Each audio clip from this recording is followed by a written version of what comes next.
ఎండ దంచేస్తోంది. గాలి కూడా అడ్డంలేదు. రచ్చబండ కింద ఉన్న వేప చెట్టు నీడలో సూరిబాబు గంభీరంగా కూర్చునుండగా వెంకట్రావు చెమటలు కక్కుకుంటూ అలిసిపోయి అక్కడికి వచ్చాడు. ఒరేయ్ సూరిబాబు, ఏంటలా కళ్ళు మూసుకుని లోకమంతా నీవే అన్నట్టు కూర్చున్నావు? ఇక్కడ నా ప్రాణం పోతుంది సామి. ఈ ఎండ ఒక పక్కన తగలబడుతుంటే ఇంట్లో ఆ సుబ్బమ్మ పెట్టే మంట ఇంకో పక్కన చంపేస్తోంది. ఒరే వెంకట్రావు, ఇది నిద్ర కాదురా, దీన్ని తీక్షణమైన ఆలోచన అంటారు. అంటే బుర్రలో ఉన్న అనవసరమైన చెత్తనంతా బయటకు తోసేసి లోకం ఎటు వెళ్తుందో అని ఆలోచించడం అన్నమాట. అయినా నీ ముఖం ఏంటి అలా మాడిపోయిన చింతపండులా తయారైంది? సుబ్బమ్మ ఏమైనా గరిటెతో వాతలు పెట్టిందా ఏంటి? వాతలు పెట్టినా బావుండేదిరా, అంతకంటే ఎక్కువే చేస్తోంది. వచ్చేవారం నాగుల చవితి రోజునే దాని పుట్టినరోజు కూడా. ఈసారి కంఠాభరణం చేయించకపోతే నేను పుట్టింటికి వెళ్ళిపోతాను, మళ్ళీ ఈ గడప తొక్కను అని భీష్మించుకుని కూర్చుంది. నా దగ్గరేమో పైసల్లేవు. పత్తి పంట చూస్తే తెగులు పట్టి తగలబడింది. నీ దగ్గరేదైనా ఉపాయం ఉందా? అబ్బా వెంకట్రావు, నువ్వింకా ఆ పాత యుగంలోనే ఉన్నావురా. బంగారం కొని నగలు చేయించటం ఏంటి? అది అప్పట్లో ఫ్యాషన్. ఇప్పుడు లోకమంతా ఎటు వెళ్తుందో నీకు తెలుసా? ప్రకృతి సిద్ధమైన నగలు నడుస్తున్నాయి. మొన్న రాజమండ్రి వెళ్ళినప్పుడు చూశాను, పెద్ద పెద్ద కోటీశ్వర్ల కోడళ్ళు కూడా ఇప్పుడు అసలు బంగారం వేసుకోవడం లేదు. అన్నీ చెట్లకాయలు పువ్వులతో చేసినవే వేసుకుంటున్నారు. ప్రకృతి సిద్ధమైన నగలంటే ఏంట్రా? కాదురా వెర్రి వెంగళప్ప, మొన్న పక్కూరి జమీందారు గారి కోడలు కాకరకాయ హారం వేసుకుని ఊరేగింది. దాన్ని చూసి పట్నం నుంచి వచ్చి నోళ్లంతా ముక్కున వేలేసుకున్నారు. ఆ కాయల్ని ఎండబెట్టి వాటికి ఒక ప్రత్యేకమైన రంగు పూస్తే అవి అచ్చం పులిగోరు నగల్లా కనిపిస్తాయి. పైగా మెడలో వేసుకుంటే చలవట, షుగర్ వ్యాధి కూడా రాదట. ఆ బాధ్యత నాది. నువ్వు ఆ కాకరకాయలను పట్టుకుని రామలింగం కంసాలి దగ్గరికి వెళ్ళు. నేను వెనకాలే వచ్చి సీన్ క్రియేట్ చేస్తాను. వెంకట్రావు తన పెరట్లో ఉన్న పెద్ద పెద్ద కాకరకాయలను ఏరి కోస్తున్నాడు. పక్కనే సూరిబాబు ఉండి ఏవి బాగుంటాయో సెలెక్ట్ చేస్తున్నాడు. ఒరే, ఆ వంకరగా ఉన్నదొద్దురా, అది మెడలో గుచ్చుకుంటుంది. ఇదిగో ఈ సన్నగా పొడవుగా ఉన్నవి తీసుకో, ఇవచ్చం కంఠాభరణంలాగే ఉంటాయి. అబ్బో, ఈ కాయ చూడు ఎంత అందంగా ఉందో. దీనికి రంగు పడితే సాక్షాత్తు లక్ష్మీదేవి హారంలా మెరిసిపోవాల్సిందే. అరే సూరిబాబు, నిజంగానే మా ఆవిడ నమ్ముతుందంటావా? నాకెందుకో చాలా భయంగా ఉందిరా. సుబ్బమ్మకు తెలిస్తే నా వీపు విమానమోత మోగిపోద్ది. ఆవిడికి కోపం వస్తే రోకలి బండకైనా వణుకు పుట్టాల్సిందే. భయపడకు వెంకట్రావు, నేనుండగా నీకు భయమెందుకు? మనం చెప్పే అబద్ధం కూడా అందంగా ఉండాలి. నువ్వు నోరు మూసుకుని నేను చెప్పినట్టు చెయ్యి. సంచిలో వేసుకో అక్కాయల్ని. పద, రామలింగం కొట్టుకు వెళ్దాం. రామలింగం తన చిన్న దుకాణంలో కూర్చుని కళ్ళజోడు ముక్కు మీద పెట్టుకుని పాత ఉంగరం ఒకటి సరిచేస్తున్నాడు. అంతలో వెంకట్రావు ఒక సంచి నిండా కాకరకాయలు పట్టుకుని లోపలికి వెళ్ళాడు. రండి రండి వెంకట్రావు గారు. ఏంటి సంచిలో బరువుగా ఏదో తెచ్చారు? పాత నగలేమైనా ఉన్నాయా? పోనీ ఏమైనా తాకట్టు పెడతారా? ఈ మధ్య వడ్డీ రేటు పెరిగాయి సుమా. అది రామలింగం గారు, ఇవి నగలు కాదు, ప్రస్తుతానికి కాకరకాయలు. వీటికి బంగారు రంగు పూసి హారం చేయాలి. అది వినగానే రామలింగం నోరెళ్లబెడుతూ, ఏంటి కాకరకాయలకి బంగారు రంగు పూయడమా? బుర్ర గిర్రున తిరుగుతోందా మీకు? నేను బంగారంతో పనిచేసేవాణ్ణి గాని కూరగాయలకి రంగులు వేసేవాణ్ణి కాదయ్యా. ఇదిగో సూరిబాబు, వీడికేమైంది? ఆపవయ్యా రామలింగం, నీకసలు లోకజ్ఞానం ఉందా? పట్నంలో ఇప్పుడు ఇదే ఎక్కువగా అమ్ముడుపోతోంది. దీని పేరు ఆర్గానిక్ గోల్డ్. వెంకట్రావు చాలా ముందు చూపు ఉన్నవారు. వీటిని మైనంలో ముంచి పైన ఒక చిన్న బంగారు పొరవేయండి. అది చూడ్డానికి ₹1,00,00,000 నగలా ఉంటుంది. నువ్వు చేస్తే నీకు పేరు వస్తుంది. ఊళ్ళో అందరూ నీ దగ్గరికే వస్తారు ఈ కొత్త ఫ్యాషన్ కోసం. బాబోయ్, ఇలాంటివి ఎప్పుడూ వినలేదు. అయినా కాకరకాయ మెత్తగా ఉంటుంది కదా, దానికి రంగు ఎలా ఆగుతుంది? మైనం పూసినా కూడా ఆ వాసన వస్తుంది కదా. అందుకే కదా మైనం పూయమంటున్నది. ఆ గరుకుదనమంతా మైనంతో నిండిపోయి పైన రంగు వేస్తే అచ్చం బంగారు ఆభరణంలాగే ఉంటుంది. ఇక వాసన అంటావా, దాన్ని ప్రకృతి పరిమళం అంటారు. సాయంత్రానికి రెడీ చెయ్యి. ఇదిగో 500 ఉంచు. హారం రెడీ అయ్యాక అది నిజమైన బంగారమే అని నమ్మించడానికి ఒక పురాతనమైన పెట్టె కోసం ఇద్దరూ సింహాచలం దగ్గరకు వెళ్లారు. సింహాచలానికి కొంచెం చెవుడు ఉండడంతో సంభాషణ వింతగా సాగింది. సింహాచలం బాబాయ్, నీ దగ్గర ఏదైనా రాజవంశీయులు వాడే పాత వెల్వెట్ పెట్టె ఉందా? ఏం కావాలి? గజ్వేల్ వెళ్లే బస్సా? అదిక్కడెక్కడ దొరుకుతుందయ్యా? ఆటో పట్టుకో. బస్సు కాదండి, పెట్టె. నగలు పెట్టుకునే పెట్టె కావాలి అంటున్నాను. నా స్నేహితుడు ఒక అపురూపమైన హారం చేయించుకున్నాడు. దానికి సరిపోయే పెట్టె కావాలి. హహా, అలా చెప్పావయ్యా. వెల్వెట్ పెట్టె కావాలి అంతేగా? లోపల ఒక పాతదుంది. దానిమీద దుమ్ము దులిపిస్తాను. అప్పట్లో ఒక జమీందారు గారు దీన్ని తాకట్టు పెట్టారు. 100 రూపాయలివ్వు. బాబాయ్, ఈ పెట్టెకి తాళం సరిగ్గా పనిచేస్తోందా? లోపల ఉన్నది చాలా విలువైనది.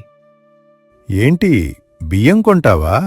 పక్క సందులో కిరాణా కొట్టుంది, వెళ్ళవయ్యా. ఇక్కడ పాత ఇనుప సామాన్లు తప్ప బియ్యం బస్తాలు ఉండవు. బియ్యం కాదు బాబాయ్. సరేలే, ఆ పెట్టె ఇలా ఇవ్వు. ఒరేయ్, ఈయనతో మాట్లాడితే మనకి ఉన్న కొంచెం తెలివి కూడా కరిగిపోయేలా ఉంది. పద వెళ్దాం.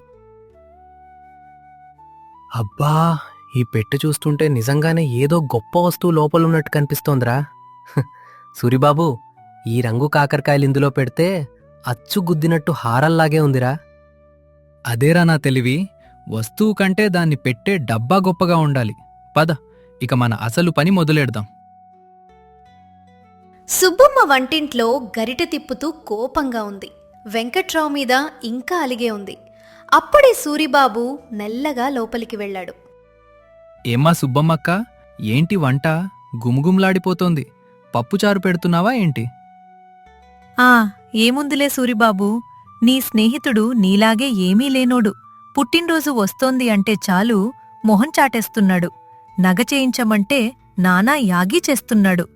ఈసారి నగ రాకపోతే నేను ఈ ఇంట్లో ఉండను. అదే ఆఖరి మాట. చాచా, వెంకట్రావుని అంత మాట అనకక్క. వాడు నీకోసం ఏం చేస్తున్నాడో నీకు తెలుసా? పట్నంలో పెద్ద పెద్దవాళ్లు వేసుకునే ఆ విదేశీ బంగారం హారం కోసం వారం రోజులుగా తిరుగుతున్నాడు. అది మామూలు బంగారం కంటే 10 ఖరీదు. అది వేసుకుంటే వయసు 10 ఏళ్లు తగ్గిపోతుందట. నీలాంటి అందగత్తెలకు అది వేస్తే దేవకన్యలా ఉంటావు. నిజమా? నిజంగానే 10 ఏళ్ళు తగ్గుతుందా? ఎక్కడుందది? అయినా విదేశీ బంగారమేంటి? అప్పుడే వెంకట్రావు ఆ పెట్టెను పట్టువస్త్రంలో చుట్టి లోపలికి వస్తూ, సుబ్బమ్మోయ్, నీకోసం ఏం తెచ్చానో చూడు. ఇదిగో నీ పుట్టినరోజు కానుక. వెంకట్రావు పట్టువస్త్రం విప్పగానే ఆ కాకరకాయలు బంగారు రంగులో తలతలా మెరిసిపోయాయి. రామలింగం మైనం బాగా పూయడంతో అవి చూడడానికి చాలా వింతగా ఆకర్షణీయంగా ఉన్నాయి. అప్పో, ఏంటిది ఇలా ఉంది? ఆకారం కొంచెం వింతగా ఉన్నా ఎంతగా మెరుస్తోంది. కాని ఏంటిది కొంచెం పచ్చగా కనిపిస్తోంది అక్కడక్కడ? అది రంగులెఫెక్ట్ అక్క. అది ఉంటేనే దానికి విలువ. ఇప్పుడు పక్కూరి పార్వతమ్మకు ఇది చూపించావంటే ఆవిడ అసూయతో కుళ్ళిపోవాల్సిందే. వాడు ఇన్ని వేలు ఖర్చు పెట్టి నీకోసం తెచ్చాడంటే వాడు నీ మీద ఎంత ప్రేమ పెంచుకున్నాడో చూడు. సుబ్బమ్మ ఆ హారాన్ని మెడలో వేసుకుని అద్దం ముందు మురిసిపోతుండగా నీళ్ల కోసం పార్వతమ్మ లోపలికి వచ్చింది. ఆమెను చూడగానే సుబ్బమ్మ తన మెడను మరింత ముందుకు చాచింది. ఏంటి సుబ్బమ్మోయ్, మెడలో ఏంటవి? ఏవో కొత్తగా కనిపిస్తున్నాయి. మన ఊరి రామలింగం దగ్గర లేవిలాంటివి. ఇది మన ఊర్లో దొరికేది కాదులే పార్వతి. ఇది పట్నం నుంచి వచ్చిన విదేశీ ఆర్గానిక్ బంగారం. దీనికొక ప్రత్యేకమైన వాసన ఉంటుంది. అది కేవలం రాజవంశీయులకే సరిపోతుంది. చూసావా ఎంత మెరిసిపోతోందో? మెరిసిపోవటం ఏంటో గాని ఆ డిజైన్ చూస్తుంటే ఎందుకో మా దొడ్లో కాకరకాయలు గుర్తొస్తున్నాయి. అయినా ఇలాంటి వెరైటీ బంగారం నేను ఎప్పుడూ చూడలేదు. దీని ధర ఎంతటా? ధర గురించి అడక్కు పార్వతి. మా ఆయన తన పొలం మొత్తాన్ని తాకట్టు పెట్టినంత పనిచేశాడు దీనికోసం. రేపు గుడి దగ్గర ఉత్సవానికి దీన్నే వేసుకుని వస్తాను. అప్పుడు చూద్దువుగాని అందరూ నన్నే ఎలా చూస్తారో. మరుసటి రోజు మధ్యాహ్నం ఎండ మామూలుగా లేదు, నిప్పులు కురుస్తున్నాయి. సుబ్బమ్మ ఆ హారం వేసుకుని రాజసం వలకబోస్తూ గుడికి వెళ్ళింది. పార్వతమ్మ అక్కడ ముందే ఉంది. ఏమే పార్వతీ, బాగున్నావా? ఏంటి నీ పాత ముక్కు పుడక వేసుకుని వచ్చావు? కొంచెం కొత్తవి కూడా వేసుకోవచ్చు కదా. ఏంటి సుబ్బమ్మోయ్, నీ మెడలో ఏంటవి? ఆగవే ఆగు, నీ మెడ మీద ఏదో నల్లగా కారుతోంది చూడు. అరే, ఆ బంగారు రంగు పోయి లోపల పచ్చగా ఏదో కనిపిస్తోంది. ఎండ తీవ్రతకు ఆ మైనం కరిగిపోయి రంగు వెలిసిపోయి లోపల ఉన్న కాకరకాయ అసలు రూపం బయటపడింది. ఓరి నీ వేషాలు! కాకరకాయలకి రంగు వేసుకుని బంగారం అని తిరుగుతున్నావా? చూడు, ముట్టుకుంటే మెత్తగా ఉంది. లోపల విత్తనాలు కూడా బయటకొస్తున్నాయి. ఏమే సుబ్బమ్మ, కూర వండటం మానేసి మెడలో వేసుకున్నావా ఏంటి? ఊరంతా రండి, మన సుబ్బమ్మ కాకరకాయ హారం చూడండి. బాబోయ్, ఏంటిది ఇలా జిగటగా ఉంది? రంగు అంతా పోయింది, లోపల కాయ కనిపిస్తోంది. చిచ్చి, ఊరంతా చూస్తున్నారు, నా పరువు పోయింది. ఊరి వెంకట్రావు, నిన్ను వదల్ను. సుబ్బమ్మ కోపంతో ఊగిపోతూ ఇంటికి పరుగున వెళ్ళింది. అక్కడ వెంకట్రావు, సూరిబాబు ఇద్దరూ కలిసి ప్లాన్ సక్సెస్ అయిందని సరదాగా మాట్లాడుకుంటున్నారు. ఒరే సూరిబాబు, నీ వల్లే కదా ఇదంతా. ఆగు, నీ పని చెప్తాను. సుబ్బమ్మ చేతిలో ఉన్న ఆ కరిగిపోయిన కాకరకాయల హారాన్ని సూరిబాబు మొహాన విసిరికొట్టింది. మైనం, రంగు సూరిబాబు తెల్ల చొక్కాకు అంటుకుపోయాయి. అది సుబ్బమ్మక్క, అది కెమికల్ రియాక్షన్ అక్క, అంటే సైన్స్ అన్నమాట. ఎండలో వెళ్ళకూడదు అని చెప్పడం మర్చిపోయాను. ప్రకృతి అంటే గాలిలోనే ఉండాలి, ఎండలో కాదు. సైన్సా? నీ తలకాయ! ఊర్లో అందరి ముందు నా మెడలోంచి కాకరకాయ గింజలు రాల్తుంటే ఆ పార్వతమ్మ పగలబడి నవ్వుతోంది. ఏమే సుబ్బమ్మోయ్, నీ బంగారం మొలకెత్తుతోంది, నీళ్లుపోయి అని వెటకారాలు చేస్తోంది. ఇదా నీ సైన్సు? సుబ్బమ్మ, శాంతించు. అది సూరిబాబు ఐడియా. వాడు చెప్తేనే నేను కాయలు కోసి రంగు వేయించాను. నోరు మూయండి. నీకస్సలు బుద్ధుందా? పెళ్ళాం పరువు తీస్తావా? కాకరకాయలతో బంగారమేంటి? నా ప్రాణం పోయినా పర్లేదు కాని ఆ పార్వతమ్మ ముందు నన్ను నవ్వుల పాలు చేశావు కదా. నా 500 దండగా, కాకరకాయలు దండగా, చివరికి నా గౌరవం కూడా గంగలో కలిసింది. అక్క, నిజం చెప్పాలంటే బంగారం అనేది కష్టపడి కొనుక్కోవాలి కానీ ఇలాంటి సులభమైన దారిలో రాదు అని నీకు తెలియజేయడమే మా ఉద్దేశం. చూసావా, అడ్డదారిలో వెళ్తే ఎలా ఉంటుందో నీకు ప్రాక్టికల్గా చూపించాం. ప్రాక్టికల్లా? ఆగు, నీకు రోకలి బండతో ఇప్పుడు ఫిజికల్గా చూపిస్తాను.